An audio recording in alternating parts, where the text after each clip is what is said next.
إن الحمد لله نحمده ونصلي على رسوله الكريم أما بعد أعوذ بالله السميع العليم من الشيطان الرجيم بسم الله الرحمن الرحيم يا أيها الذين آمنوا لا تدخلوا بيوت النبي إلا أن يؤذن لكم إلى طعام غير ناظرين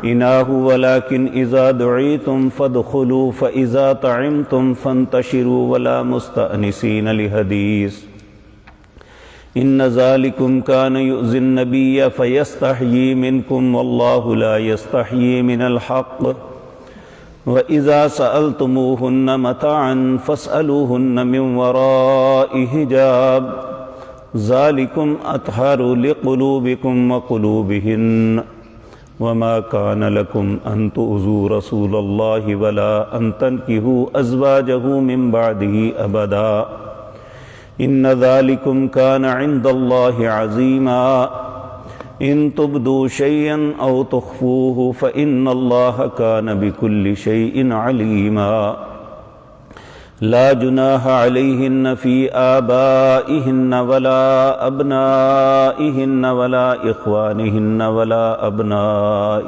إخوانهن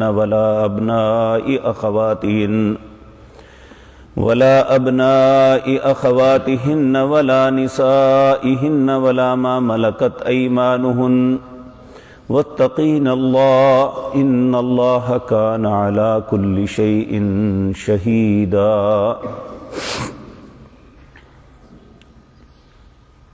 حضرات محترم، یہ اہل ایمان کو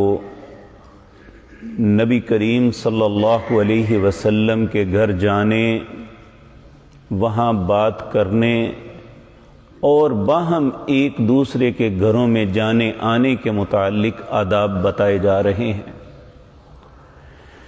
ان آیات کا شان نزول یہ ہے کہ پردہ اترنے سے پہلے، پردے کا حکم اترنے سے پہلے لوگ جس کے چاہے گھر میں چلے جاتے۔ عربوں کے اندر یہ فرینکنس بہت تھی کہ اگر کسی کا دل چاہا کھانا کھانے کے لیے تو کسی گھر میں جا بیٹھا کھانے کے وقت میں، اور گھر والا یہ تو نہیں کہہ سکتا کہ آپ اٹھ کے چلے جائیں ہم نے کھانا کھانا ہے، اور اسی طرح بغیر پوچھے ایک دوسرے کے گھر میں داخل ہو جاتے۔ یہ طرز عمل جاہلیت کا تھا۔ بدقسمتی سے آج جب اپنے آپ کو بڑا مہذب کہتے ہیں، وہی جہالت مسلمانوں کے گھروں میں پھر عود کر آئی ہے۔ دوست دوستوں کے گھروں میں اس طرح داخل ہوتے ہیں جس طرح اپنی ماں کے گھر میں داخل ہوتے ہیں، اور اسی طرح جس کا دل چاہتا ہے کسی کے گھر میں جا کے داخل ہو جاتا ہے، اور نہ گھر والوں کو کوئی غیرت آتی ہے نہ اسے حیا آتی ہے کہ میں ہی ذرا کھٹکھٹا لوں، کوئی السلام علیکم کہہ دوں، نہیں۔ یہ معاملہ اس طرح ہوا۔ ان آیات کا شان نزول یہ ہے کہ نبی کریم صلی اللہ علیہ وسلم کے گھر میں لوگ مسائل پوچھنے کے لیے آتے۔ حضرت عمر رضی اللہ تعالیٰ عنہ کہتے ہیں ایک دن میں نے نبی کریم سے عرض کیا صلی اللہ علیہ وسلم کہ یا رسول اللہ، ہر قسم کے لوگ ہوتے ہیں، یہ آپ کے گھروں میں تشریف لوگ آتے ہیں مسائل پوچھنے کے لیے، کوئی ضروری نہیں ہر بندہ اچھے دل کا ہو، تو اس کے لیے کوئی حکم ہونا چاہیے۔ اور میرے دل میں چاہت بھی تھی، تو اللہ نے حضرت عمر رضی اللہ تعالی عنہ کی اس بات کو مد نظر رکھتے ہوئے قرآن کی یہ آیتیں نازل فرمائی۔ دوسرا معاملہ یہ ہوا کہ نبی کریم صلی اللہ علیہ وسلم کا جب زینب بنت جحش کے ساتھ نکاح ہوا تو اس کے ولیمے کے لیے آپ نے سب کو دعوت دی، تو اس میں کچھ لوگ تو ایسے تھے جو وقت سے پہلے ہی جا کے کھانے کے انتظار میں کھڑے ہو گئے، اور کچھ ایسے تھے جو کھانا کھانے کے بعد وہیں ٹک کے بیٹھے رہے۔ تو نبی کریم صلی اللہ علیہ وسلم حیا کرتے ہوئے انہیں یہ تو نہ کہا آپ اٹھ کے چلے جائیں، آپ خود چلے گئے دوسری ازواج کے گھروں میں، پھر واپس آئے تو پھر وہ بیٹھے ہوئے تھے۔ تو پھر اللہ رب العزت نے یہ آیت نازل فرما کے مومنوں کو ایک قانون بتا دیا کہ انسان فضول کسی گھر میں بیٹھا رہے کہ وہ گھر والے بھی تنگ ہوں کہ یہ اٹھ کے جائے تو ہم اپنے معاملات کریں۔ تو بعض لوگ ڈھیٹ ہوتے ہیں، جا کے ایسا تکیہ لگا کے بیٹھتے ہیں کہ اٹھنے کا نام ہی نہیں لیتے۔ یہ طریقہ کار قطعاً غیر اسلامی ہے۔ اللہ رب العزت فرما رہے ہیں یا ایھا الذین آمنوا لا تدخلوا بیوت النبی، اہل ایمان اب نبی کے گھر میں کبھی داخل نہیں ہونا۔ کب تک؟ الا ان یؤذن لکم الی طعام غیر ناظرین اناہ، جب تک اجازت نہ ملے، اور یہ بھی نہیں کرنا کہ کھانا پکنے کے انتظار میں پہلے ہی جا کے ڈیرے ڈال دو۔ تو یہ بظاہر حکم تو نبی کریم کے گھرانے کے متعلق ہو رہا ہے، لیکن حقیقتاً قیامت تک کے لیے مومنوں کے لیے یہی حکم ہے کہ کھانے کا انتظار، یعنی کھانے سے پہلے ہی جا کے ڈیرے ڈال دینے اور جا کے جو ہے ان کے گھر کا گھیراؤ کر دینا، یہ کسی بھی طریقے سے اسلامی آداب کے خلاف ہے۔ تو کہا نبی کے گھر میں اب کوئی داخل نہیں ہو سکتا الا ان یؤذن لکم، یہاں تک کہ اسے اجازت ملے۔ اجازت کا مطلب کہ وہ اپنے پردے میں چلے جائیں، اور یہ پھر اجازت ہو تو وہاں جا کے بیٹھے۔ الی طعام غیر ناظرین اناہ، کہ کھانے کے انتظار میں تم پہلے ہی آ جاؤ جبکہ کھانا پکا بھی نہیں۔ ولیکن اذا دعیتم، لیکن جب تمہیں بلایا جائے کہ اب کھانے کے لیے آ جاؤ۔ یہاں یہ بھی ذہن میں رکھیں کہ ہم مختلف فنکشنز میں جاتے ہیں تو ایسے ہیں جیسے مہینوں کے کمینے اور بھوکے بیٹھے ہوئے ہیں۔ ابھی گھر والے ہمیں کہتے نہیں ہیں تو کھانے پہ ٹوٹ پڑتے ہیں جیسے مر جائیں گے تھوڑی دیر کے بعد اگر ہمیں کھانا نہ ملا۔ اور پھر کمینگی ذہنوں میں اتنی ہے کہ ہر بندہ چاہتا ہے کہ سارا میں ہی ڈال لوں، بعد میں بے شک چھوڑ کے چلا جائے۔ تو یہ انسان مسلمان کے اندر کمینگی نہیں ہونی چاہیے، اسے تو احساس ہونا چاہیے۔ آپ صحابہ کی زندگی میں آپ ان کے واقعات پڑھتے ہیں، جنگ احد کے اندر احساس کا عالم یہ تھا کہ ایک شخص کی جان نکل رہی ہے، پانی مانگا تو جب پانی پلانے کے لیے آگے بڑھا تو دوسرے کی آواز آئی تو کہا میری جان کی پرواہ نہ کرو، پہلے اسے دے دو۔ اور یقین جانیے ایسے ایسے مناظر دیکھے ہیں کہ شرم آتی ہے بات کرتے ہوئے کہ اگر وہ کھانا کم ہے تو تھوک دیتے ہیں تاکہ کوئی اور نہ کھا سکے تو میں خود کھا لوں۔ ایسی کمینگی آ گئی ہے، اللہ معاف فرما دے ہمیں۔ تو کہا ولیکن اذا دعیتم، جب تک بلایا نہ جائے کھانے کے لیے نہیں آنا، جب بلایا جائے تو فادخلوا، پھر داخل ہو، فاذا طعمتم فانتشروا، جب کھانا کھا لو تو پھر فوراً منتشر ہو جاؤ، یہ نہیں وہیں پہ بیٹھ جاؤ۔ یہ 3 لوگ ایسے تھے، سب لوگ کھانا کھا کے چلے گئے، یہ وہیں پہ بیٹھے رہے۔ نبی کریم صلی اللہ علیہ وسلم نے جب دیکھا یہ اٹھ نہیں رہے، آپ اٹھ کے چلے گئے، سید عائشہ کے گھر گئے، پھر آپ پتہ کیا تو ابھی وہ وہیں تھے۔ ساری ازواج کے گھر سے ہو کے جب واپس آئے تو پھر یہ وہیں پہ بیٹھے ہوئے تھے۔ تو پھر اللہ رب العزت نے یہ آیت نازل فرما کے یہ اصول اور قانون بتا دیا۔ کہا ولا مستأنسین لحدیث، کھانا کھانے کے بعد دل لگا کے باتوں میں وہیں نہ بیٹھے رہا کرو۔ ان ذالکم کان یؤذی النبی، بے شک ان باتوں سے نبی کو ایذا ہوتی ہے۔ فیستحیی منکم، وہ تم سے بات کرتے ہوئے حیا کرتے ہیں کہ کیا کہوں، ہمیں یہ اٹھ کے چلے جائیں. واللہ لا یستحیی من الحق، لیکن اللہ حق بات کہنے میں حیا نہیں کرتے، کیونکہ وہ مالک ہیں، انہوں نے تو حکم دینا ہے. وَإِذَا سَأَلْتُمُوهُنَّ، اب دوسرا حکم یہ ہے کہ اب تمہارے لیے جب بھی نبی کے گھر آ کے کسی چیز کا سوال کرنا ہے، پہلے تو یہ جس کا دل چاہا منہ اٹھایا اندر آ گیا، اماں جان یہ بتائیں، ذہن میں یہ تھا کہ ہماری ماں جیسی ہے، تو کہا وَإِذَا سَأَلْتُمُوهُنَّ مَتَاعًا فَاسْأَلُوهُنَّ مِنْ وَرَاءِ حِجَاب. اب کسی کام کے لیے نبی کے گھر میں آ کے سوال کرنا ہے، مسئلہ پوچھنا ہے، کوئی چیز لینی ہے، کوئی حاجت ہے، تو پردے کے پیچھے کھڑے ہو کے کرنا. یہ جو آج ہماری بعض خواتین یہ باتیں کرتی ہیں کہ پردہ دل کا ہونا چاہیے، کیونکہ دل کی طہارت اصل چیز ہے. کیا رسول اللہ کی ازواج طہارت نہیں تھی؟ اللہ نے تو انہیں کہا تھا کہ میں نے نبی کے گھر والوں کو پاک کیا ہے، تو کہا ذالکم اطہر لقلوبکم وقلوبہن. پردے کے پیچھے دوسری خاتون سے بات کرنا تمہارے اور اس کے دل پاکیزگی کے لیے ضروری ہے. وَمَا كَانَ لَكُمْ أَن تُؤْذُوا رَسُولَ اللَّهِ، تم میں سے کسی شخص کے لائق نہیں ہے کہ نبی کریم کو کسی بات میں بھی تکلیف دو،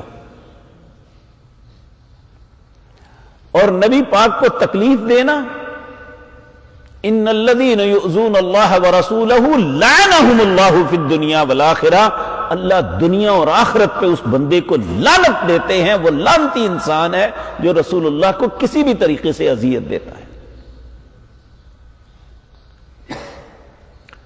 پھر فرمایا وَلَا تَنْكِحُوا أَزْوَاجَهُ مِن بَعْدِهِ أَبَدًا.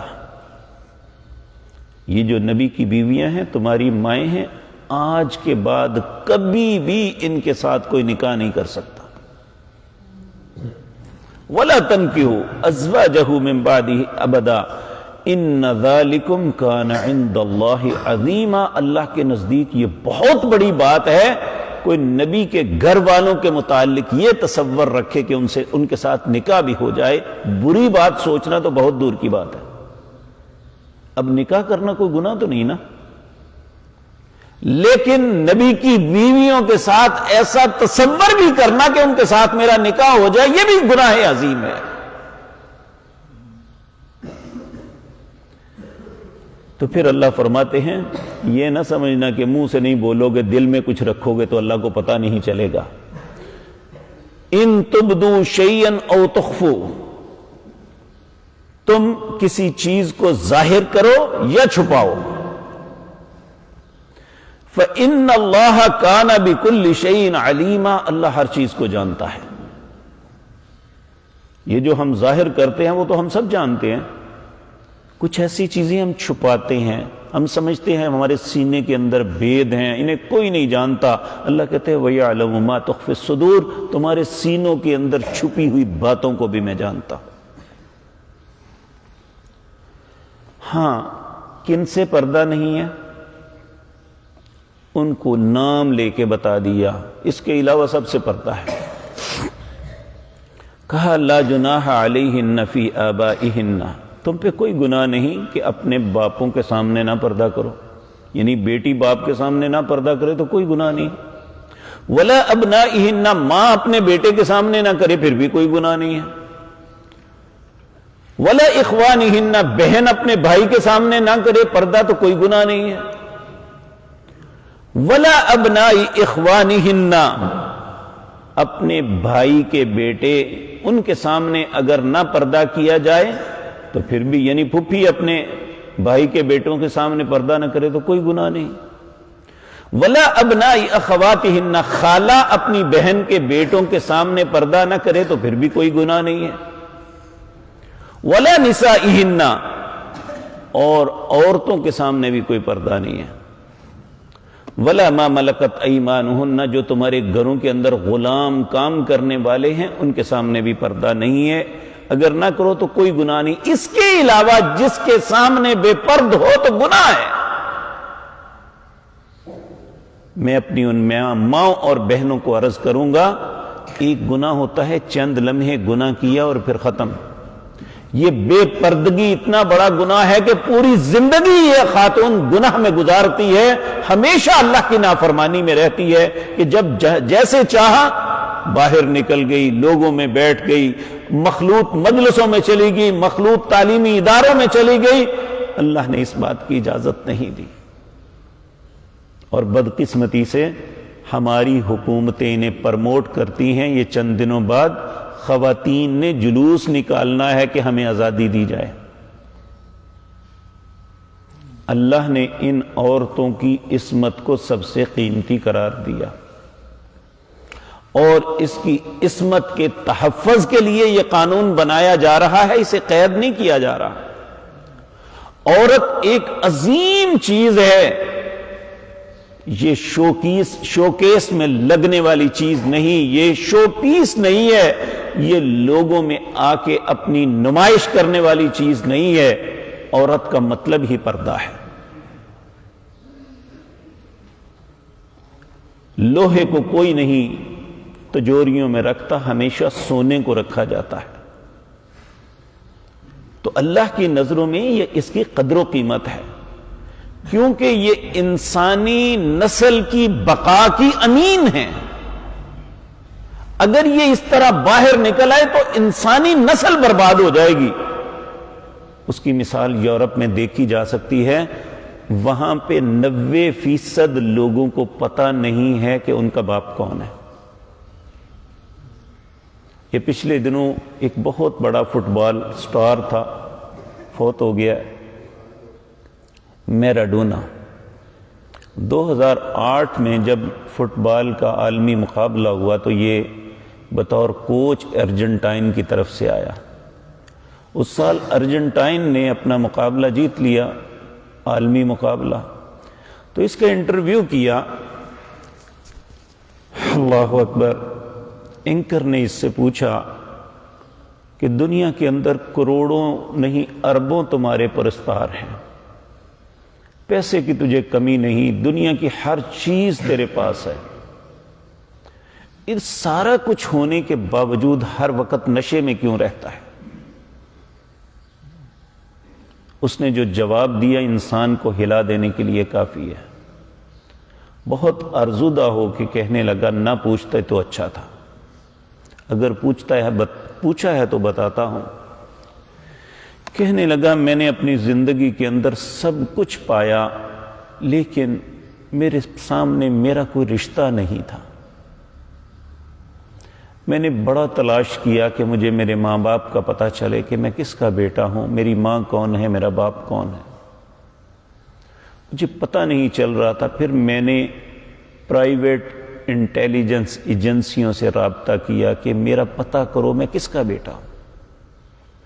کہنے لگا بڑی کوشش کے بعد ایک ایجنسی نے مجھے یہ خبر دی کہ ارجنٹائن کے فلاں قصبے کے فلاں ہسپتال میں اس نام کی عورت تمہیں چھوڑ کے چلی گئی تھی، تو باپ کے متعلق ہمیں کچھ نہیں پتہ چلا۔ مجھے کہنے لگا کہ مجھے پتہ نہیں میرا باپ کون ہے، میری ماں کون ہے، میرا کوئی بہن بھائی بھی ہے یا نہیں، تو بتاؤ مجھے سکون کہاں سے آئے، میں نشہ نہ کروں تو کیا کروں؟ یعنی پوری دنیا کی دولت، شہرت اسے سکون نہ دے سکی، صرف اس لیے کہ اس کے سامنے اس کے مقدس رشتہ کوئی نہیں تھا۔ اس لیے مسلمانوں ہمیں اس بات پہ اللہ کا شکر ادا کرنا چاہیے کہ اللہ نے ہماری ماؤں کو، ہماری بہنوں، بیٹیوں کو ان کی عزت اور عصمت کی حفاظت کے لیے اللہ نے یہ قوانین مرتب کیے ہیں۔ آج ہم اس کو اتار کے پھینکنے کی کوشش کرتے ہیں کہ نہیں ہم آزادی سے جیئیں گے، تو آزادی سے کتیاں بھی جیتی ہیں، جانور بھی جیتے ہیں، جہاں جاتے ہیں وہ کھے کھاتے ہیں۔ پھر ایک انسان اور ایک جانور کے درمیان کیا فرق ہوا؟ جو اس کے من میں آیا جانور نے کر لیا، اگر انسان بھی کرے تو جانور سے مختلف نہیں ہوگا۔ تو اللہ رب العزت نے اسے کنٹرول کیا۔ اللہ رب العزت فرماتے ہیں یہ صرف رشتے ایسے ہیں جن سے تم نہ پردہ کرو تو کوئی حرج نہیں، تم پہ گناہ نہیں ہے، اس کے علاوہ دوسروں کے سامنے بے پردہ ہونا یہ گناہ عظیم ہے۔ اللہ ہم سب کو محفوظ رکھے۔ کہا واتقین اللہ، اللہ سے ڈرتی رہا کرو۔ ان اللہ کان علی کل شیء شہیدا، تمہاری زندگی کے جتنے معاملات ہیں اللہ ان سب کا گواہ ہے۔ دنیا کے اندر تو کسی کے جرم کو ثابت کرنے کے لیے گواہ لانے پڑتے ہیں، اللہ کہتے ہیں میں خود گواہ ہوں۔ اور اگر انسان اپنے اوپر لگنے والی فرد جرم کا انکار کرے گا کہ میں نے یہ نہیں کیا، تو اللہ کہے گا کوئی بات نہیں، الیوم نختم علی افواہہم، آج تمہارے منہ پہ مہر لگا دی جاتی ہے، وتکلمنا ایدیہم وتشہد ارجلہم بما کانوا یکسبون، تیرے ہاتھ بولیں اور تیرے پاؤں بولیں کہ تم کیا کرتے رہے ہو۔ پھر انسان اپنے اعضاء کو کہے گا کہ تم تو میرے تھے، تو وہ کہے گی آج ہمیں اس نے بولنے کا حکم دیا جس نے ہمیشہ تیری زبان سے تمہیں بلایا، تو ہم اس کے حکم کے پابند ہیں۔ اس لیے یہ باتیں ہمیں بڑی ہوش سے سننی بھی چاہیے، اور ہماری آخرت کی کامیابی کے لیے ضروری ہے کہ ان قوانین کی پابندی کریں۔ اللہ رب العزت ہمیں سمجھ عطا فرمائے۔ اللہ ہماری بیٹیوں، ہماری ماؤں، ہماری بہنوں کی عزتوں اور عصمتوں کی حفاظت فرمائے۔ اللہ ہماری بہنوں بیٹیوں کو سمجھ عطا فرمائے کہ ان کے لیے پردہ ہی ان کی عصمت اور ان کی عزت کا محافظ ہے۔ اللہ رب العزت ہم سب کو بے حیائی اور بے غیرتی سے محفوظ رکھے۔ اقول قولی ھذا واستغفر اللہ۔